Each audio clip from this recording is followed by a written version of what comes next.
All right, happy Saturday, everybody. We are fixed and actually recording now, and actually screen sharing and all this stuff. So I am I'm very good with technology. Okay, so yeah, happy Saturday, everybody. Here with another live critique. We have 5 people on deck today. So yeah, let's get started. So we're gonna start with Alex. Um, yeah, so from your last render here, I think you've done a really good job. Uh, this is the only render right now because it's your key. How many shots is this sequence again, or is it all one Oh, shot? it's a long shot, so it's like Got it. uh yeah. Okay, no, that's good. Is it possible to go ahead and do a full render, even at low quality, just to kind of see what's happening? Oh yeah. How do you feel about Yeah. that? I definitely think I can do that this week. Yeah, We're gonna make some adjustments to that one. There's like a couple of the buildings that are simple geometry right now that he just wants to add more detail to, but so far we're getting to a point where I'd say I'd feel comfortable yeah. doing a even a test render. I will say, like, one of the things that I do like about what's happening is that we are seeing a lot more detail in the glass, in the rooms in the background, this stuff, especially this building back here. Even this glass that's in the doorway here, we can actually see it as glass now, which Yeah. I don't know if that's just a byproduct of some of your lighting adjustments or if that was intentional, but that's really good. We can No, feel that was like these materials are kind of coming together. They exist in the same world. I did do a really quick paint over, but these are just thoughts. Obviously, the whatever you're kind of discussing with your director and everything, like that stuff is definitely what you should be doing. Was thinking we can bring down this fill that's happening on the door just slightly. Like you don't have to go mm. too far with it. Also, how much room do you feel like you have to add either a little more atmosphere, a little more bloom, or just something kind of in the background? This is kind of optional because I think what's I happening right feel now like it we does kind of work. can. Yeah, I feel like we have room to do so. How would you recommend going about it? There's a few Because ways you right can now do we're it. doing a like a majority of things in Nuke. We have the render passes, of course, and like the AOVs or whatever. But how would you recommend going about this? We're using V-Ray also, by the way. Yeah, no, I would do it in Nuke, just straight up. There's Mm, there's a few depending how much your camera moves, you can even just roto it in.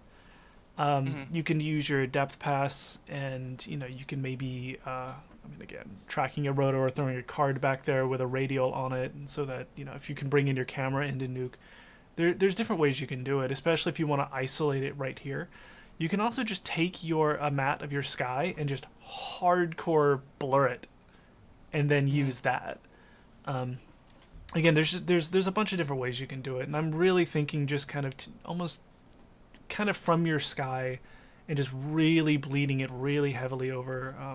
And frankly, I think I probably went a little far on it, so you can probably yeah, it's this guy.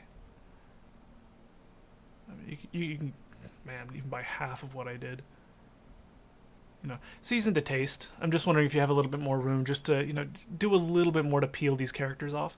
What I do like, by Yeah. the way, is happening is that you do have good shaping on your characters right now. Um, Mm. there's a few things that maybe I would. I mean, given an infinite amount of time, like I'd be like, oh, we can tweak this, we can tweak that. But right now, I would say that you're kind of ready to. I'd want to see what this is doing over the course of the whole shot. Mm.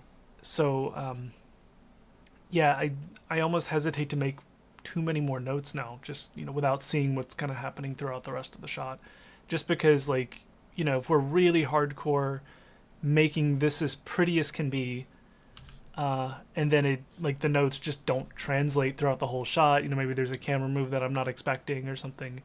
It's Hmm. then it's all for naught, right? Yeah, Yeah. makes sense. So yeah, how are you feeling about that? I'm feeling good. I think we're just gonna make those adjustments to the building. Um, then do a test roto, see what he says. To get that, bloom on the sky that you have there. Yeah. Um, and then from there we'll do probably a low quality test render. And see how that goes. Is the light that's happening on the door here, is that a separate AOV? Oh yes, I can control that as well. Oh, I'm then sorry, I you can do completely this forgot all of about this that in note. Nuke and you're good. Okay, cool. Yeah, I wouldn't do that in No, render. that door is the doors are separate, the middle ground separate, and the background separate. So adjusting the door is pretty simple for me right Sweet. now. Yeah, no, that's good. All right. We good to move on? Yes, thank Sweet. you so much. I appreciate that. Yeah, no worries. I know you got to go soon, so all right, jumping over to Forrest. Uh, yeah, oh man, I lost your. There was a video you had as well. Well, I'll just make comments just kind of on the still. Are you okay with that?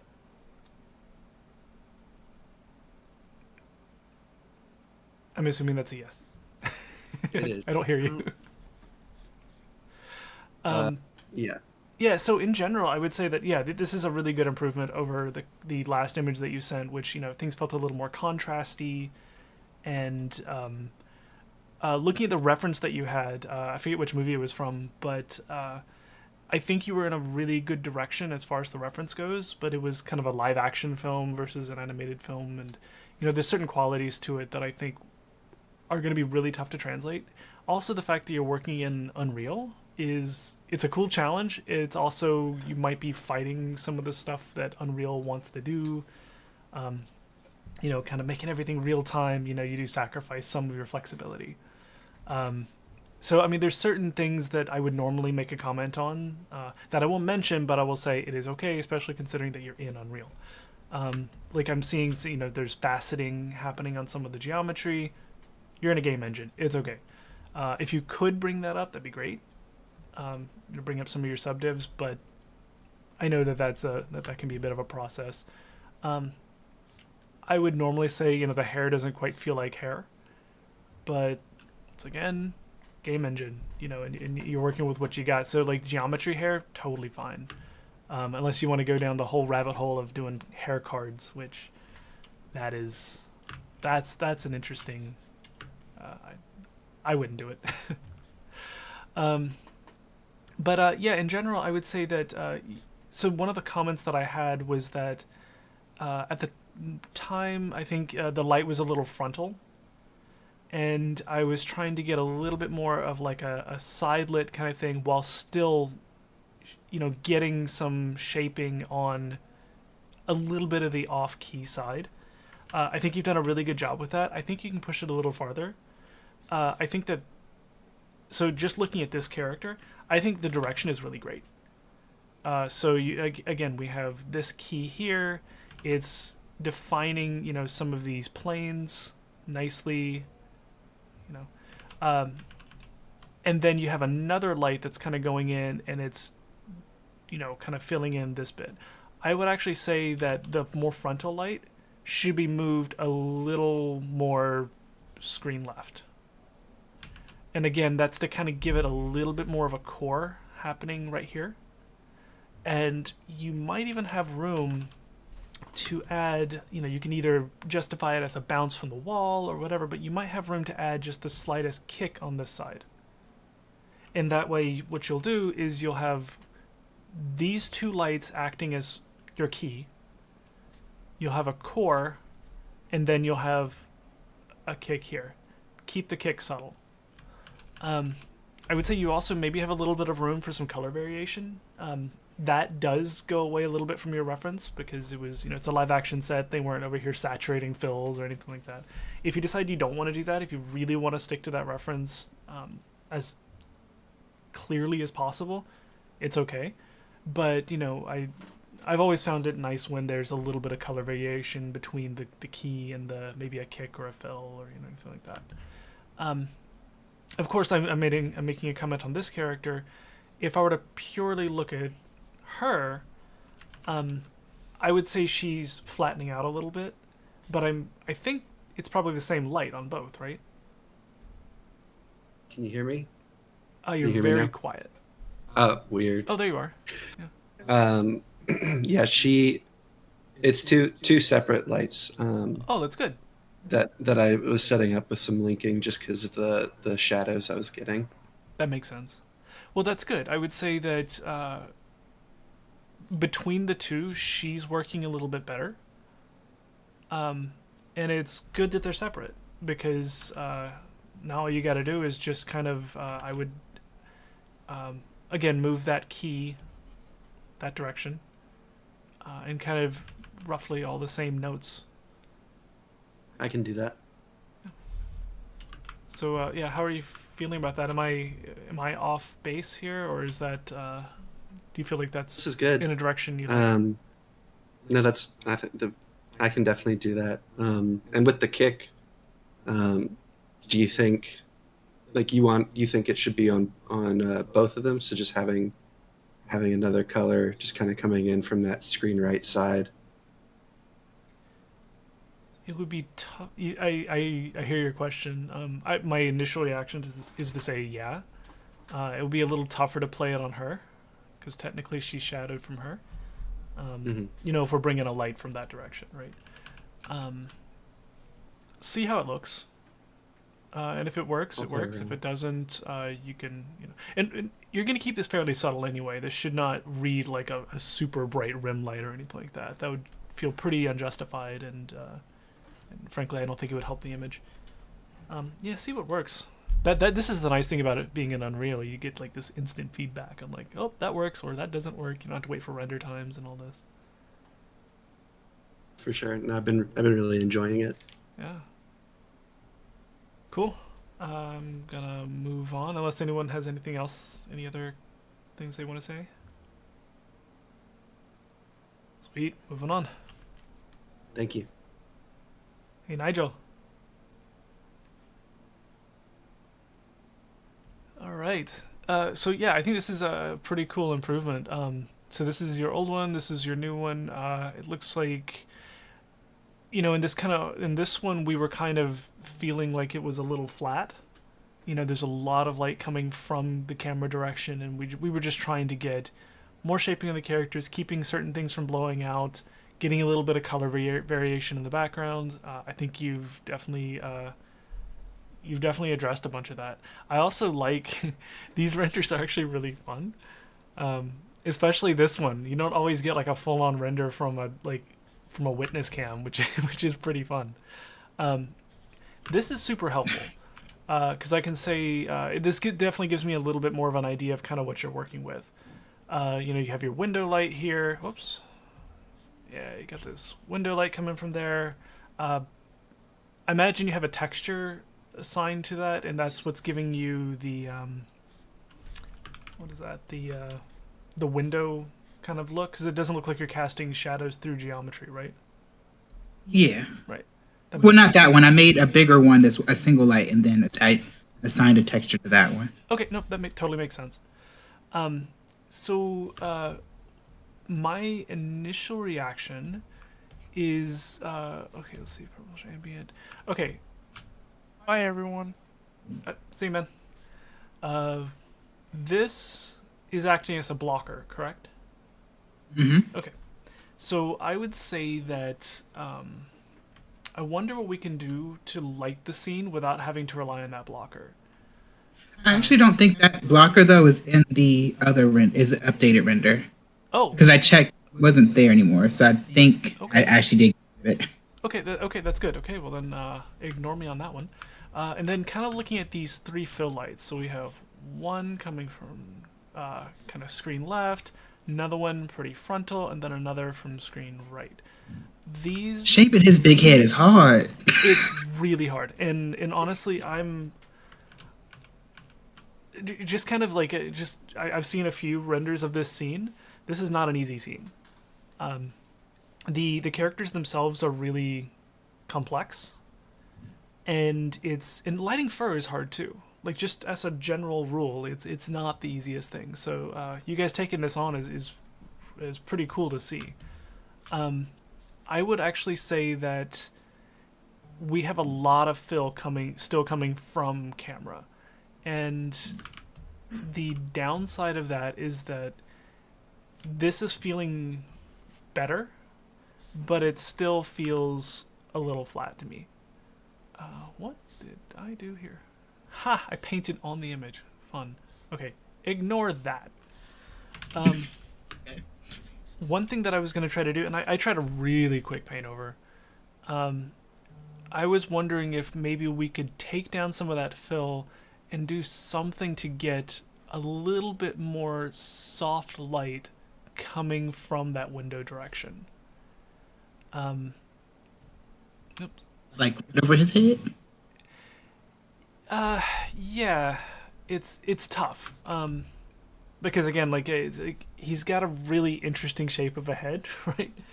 And it's gonna be really tough not to flatten him out. So I would say, let's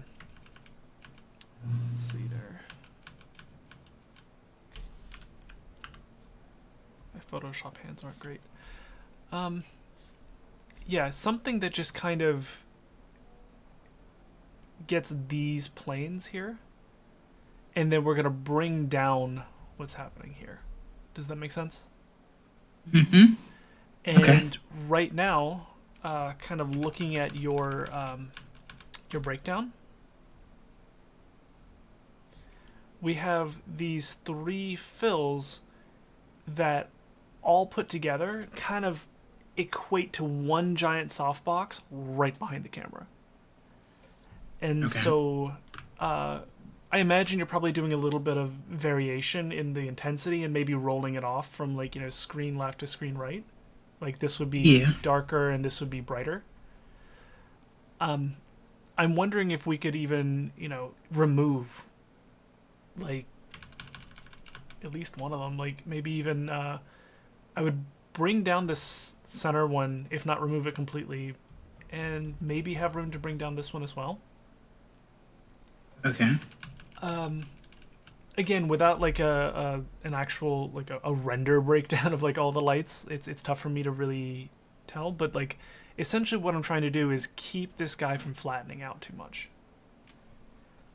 And like he looks better than he did, so you're going in a good direction for sure. Oh, good. I thought I did too much. I was like, oh, crap. What's that? It was too different from the original submission. Well, I mean, it's good that you're making big, broad changes.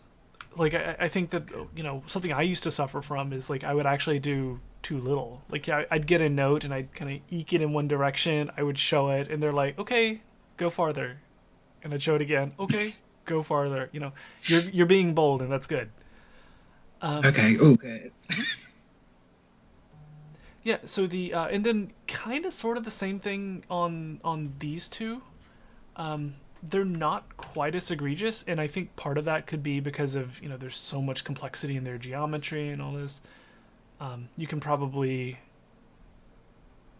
of see what I'm doing. It's the same concept of like trying to darken right here, brighten here, darken here, brighten here. Mm-hmm. Do we need So, this cube? sorry, go ahead. This cube right here. I'm actually wondering if we can just get rid of it. Oh, yeah. Okay. Because it was kind of like, why is it there? It's directly in the center. My eye goes to it, and I was like, well, we can just get rid of it because it seems we've got a bunch of other ones kind of that are decently shaped, and they offer the same kind of storytelling point. Okay. One last thing is so when we talked about this render, one of the things that I had mentioned was the idea of isolated bounce, like an isolated area of bounce, where so if I am here, I was actually wondering if what we could do is pretend like, okay, from this light, or I see there's another window here, it would start radiating light out, right? And what we can do is kind of have an area of warm bounce that fades off into that cool. And so what I've done here is you can kind of see, like, I took down a lot of the blue, or a lot of this fill that was over in this direction, and I kind of painted in, just kind of isolated an area of bounce in the background. You see that? Oh, Yeah, okay. that might give us a little bit more visual interest, and it can be motivated again by this key and what's happening in this foreground and all that. It would totally be a fake. Is that possible? What's that? Is that possible? Since I'm using Redshift scatter thingy. I mean, it's a So fake. It's 100% a fake. I'm making kind of aesthetic notes here. It's this is not like a physically okay. correct thing. You'd probably have to put in a light that just kind of puts some bounce back there or anything like that. Oh, okay, that makes sense. Yeah. Um, by the way, like I know that's the fact that we can barely see it is a good thing, but this pot, you did a really good job with that. I remember in the very first render it was like super eye catchy, the material wasn't working and all that. This works now. Awesome. And the same thing with this. What was that, like a spoon holder or something? Like, Hmm. it works. It's that we don't look at it, but it's still there. It still has a storytelling point. It's all but yeah, no, I think you did really good there. Um, Oh, okay. So I'm not last messing note. up. Oh, sorry. What's up? Oh no, I was just thinking. Oh, great. So I'm not messing up as bad as I thought I was. No, I don't think so. I would say that it's everything is a little red. So I would Hmm. say that in your key light and maybe even in your fills a little bit. Like there's just a lot of red, and it's like I don't necessarily buy this as a morning light. It almost feels a little more evening or, um, yeah. Like I would desaturate that just a little bit. Uh, the other bit is like his nose. It just really picks up that red, and it just starts looking a little Rudolph. And then of course he's got this kind of orange fur, which is picking it up even farther, and it starts to look really saturated. Like you can see it in bits like right there. That goes Hmm. pretty saturated. Um, and you can probably just desaturate that key a little bit.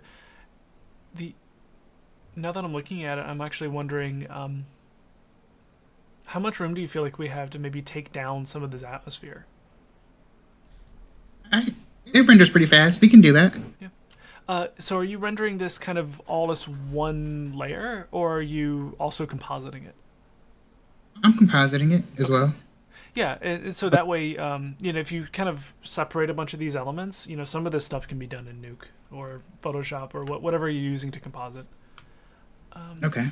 Another note that I had made in another shot. This isn't as quite as egregious in this one, but there was so someone else is also lighting this one, and I made this note.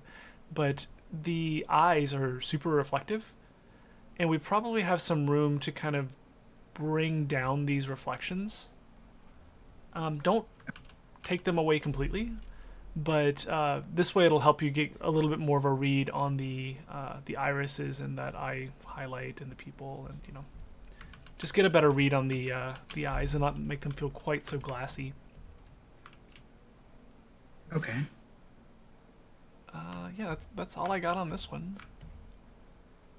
Well, Anyone else for have the anything? okay, so like the two side characters, but for the main character, we want more shaping. Yeah. How bad is it to use?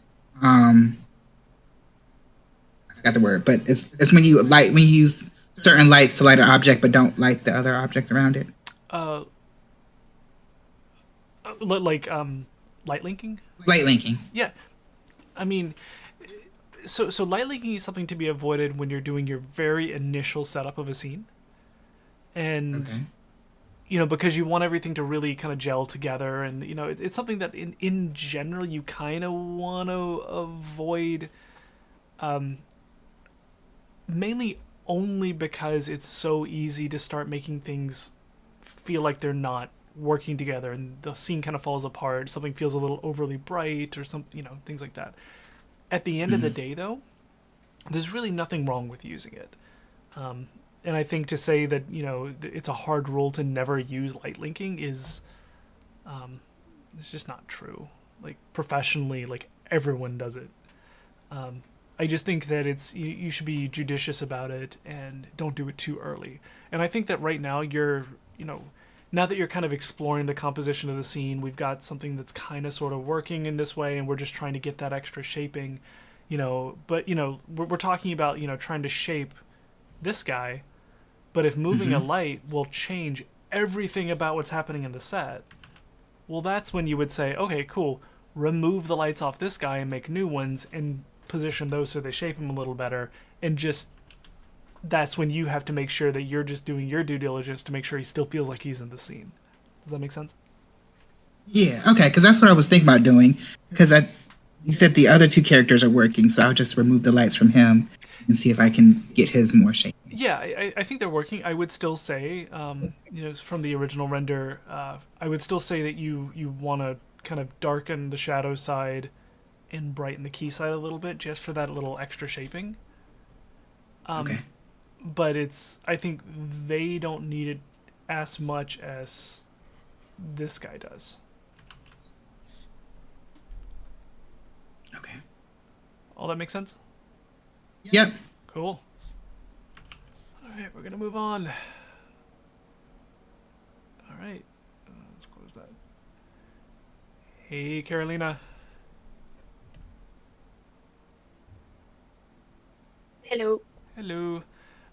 This is really good. Really great improvements. Nothing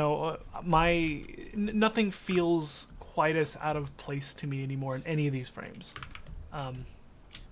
The original one, it felt like, especially in this pose here, it felt like, there was a frontal light there, which I know is technically coming from this lamp, but it felt a little confusing, kind of where the light was coming from. And everything felt a little contrasty, even though we're trying to go for kind of a noir kind of feel. There were certain things that just didn't quite gel, but now things are working. I especially I don't remember if I made this note, but I'm glad you did it. The material of this lamp is working a lot better now. Yeah. Kind of getting the frosted glass kind of look. It's looking nice. It's nice to hear. Yeah, I like it. One of the things as I kind of flip back and forth, I know this is kind of a small thing, but what can we do to get a little more refraction on that glass? Because right now I think it does have a little bit. I do see it. But since it's magnifying glass, I would kind of expect a lot more bowing and stuff like that. And maybe even darkening kind of towards the edges and all this, just to make it kind of feel a little more like a magnifying glass. Okay, yes, I was going to ask if there is an option, like maybe so the light doesn't is reflected in the glass. Mhm. But I don't know if there is an option to only that material not being affected by the light. Well, Oh, not no, affected. I think you can just let it affected, affect but- it. I'm just talking about the actual index of refraction in the material itself. You can just increase that. Maybe I can do another layer, and I can do like instead of a glass, more do the shader more metal. No, Yeah. I think you can probably just keep it the way it is and just increase the index of refraction. If you've got a glass material in there, that parameter should be in there. Now, I will say one thing that might be working against you, and this might invalidate the entire note, is I don't know the actual shaping. If it's just a really flat piece of geometry, you're not going to get the same kind of bowing that you would like with a real magnifying glass, where it actually has this kind of convex shape to it. And thus, increasing that index of refraction would really make everything that kind of goes through it bow a little bit. So I would check that just to make sure, okay, if this is just a flat piece of geometry, you might not have the room to do this stuff. Okay. Yeah, honestly, I really like what you did, and I kind of want to see it rendered. Because we don't feel quite as contrasty anymore. I mean, we still have the contrast in this kind of shadow side, but it doesn't feel as inky black anymore. Yeah, honestly, I would. Well, maybe the last thing is I wonder if this pool of light could be brought down very slightly. Okay. Again, because I keep feeling like the pool of light that kind of matters the most is what's happening kind of on this cork board. But you don't want to get rid of it completely because that's what's justifying, a little bit of the fill that we've got kind of coming from over here. I know we're kind of playing it up as a bounce, but we're trying to also kind of somewhat feel that this thing is still on. So just maybe darkening just what's happening down here a little bit so that we make sure that our eye stays up at this cork board. Okay. But yeah, does anyone else have any kind of thoughts on this? Like, I think this is turning out really nice.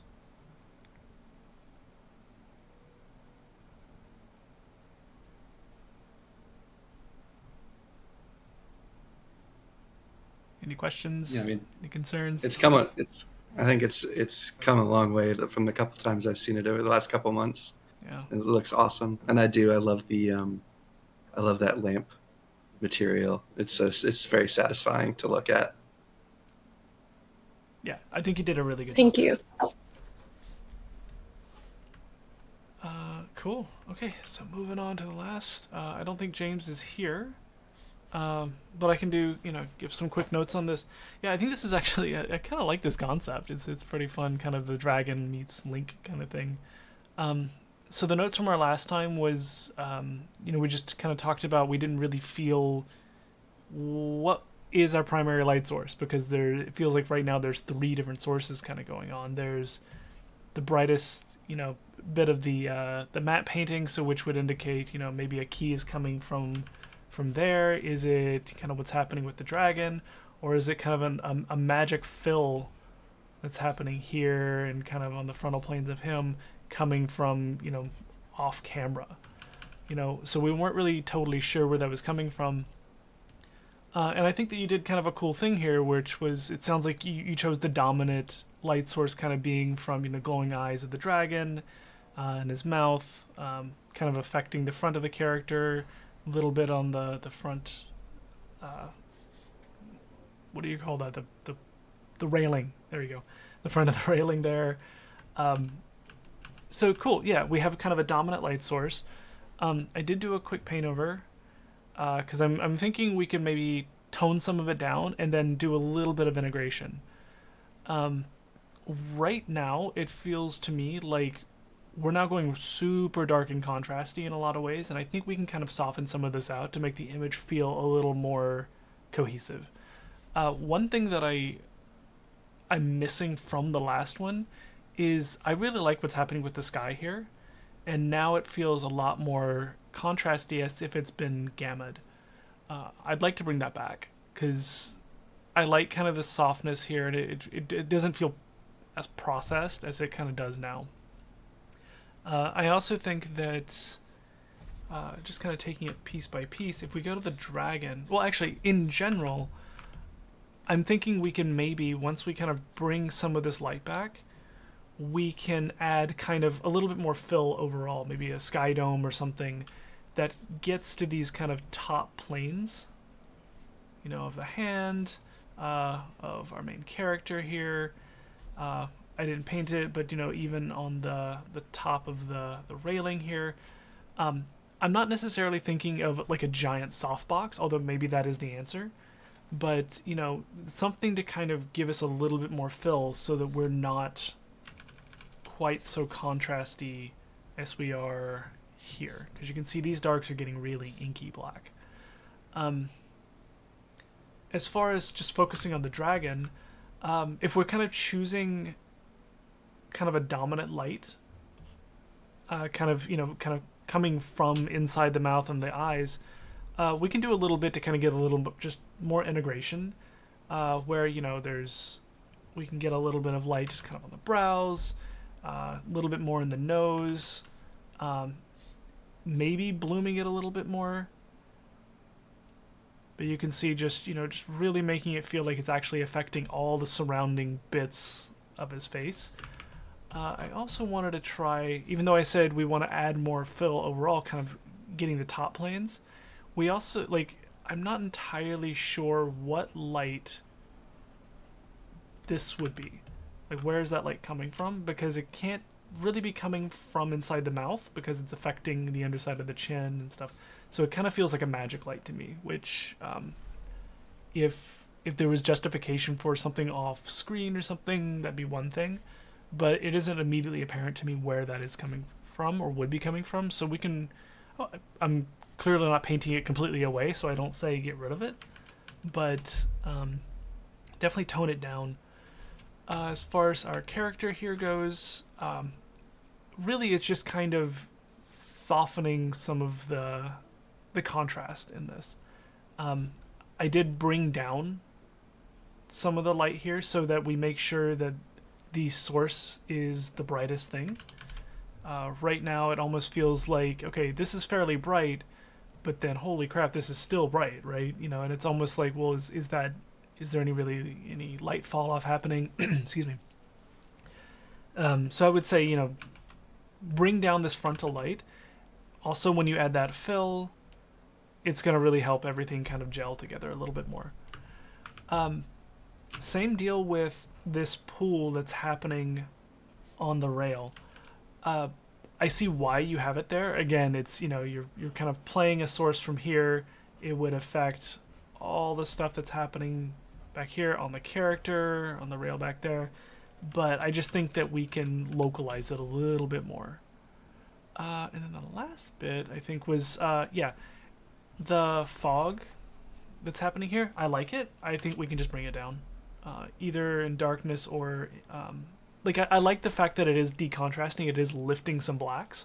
But I think overall we can darken it just a little bit. And then, the very last thing was I did add a little bit more just general bloom in the sky, which again is just like, you know, it's just kind of lifting the area, just this whole part of the image.